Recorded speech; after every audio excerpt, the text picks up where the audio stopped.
This is an exhibition called Moving Stories. We are on the move. Wakefield Museum is moving to a new site in the centre of Wakefield, and this exhibition is an opportunity to discuss what the new museum might look like. But also, we're 100 years old this year. Wakefield Museum has been around since 1923, so this is our centenary year.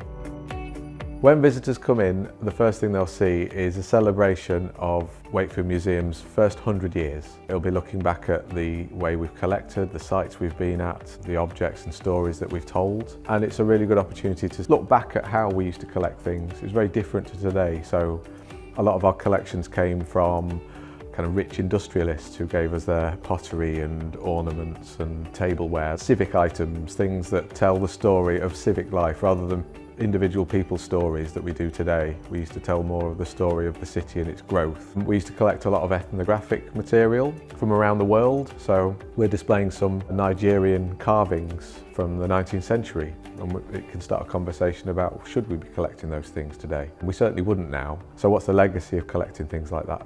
And then we also wanted just to have a look at the range of things that we've collected in the past 100 years, tell those stories, because those objects can tell a story as well. So from a Roman drinking mug to a coffee mug from today, we can chart those journeys through time of different objects and how they've changed during the lifetime of the museum as well.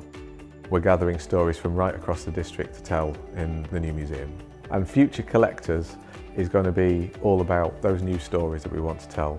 So we've got some examples on display of the directions we're going in, war stories, the incredible video game industry that we have in Wakefield, and stories from different groups as well. So music history to Wakefield through to an item that tells the story of a local drag artist. Areas that you wouldn't necessarily told stories about 20, 30 years ago are developing now. You'll notice on display there is also an empty case because we want your suggestions. What else should we be collecting today? What other future collecting should we be doing?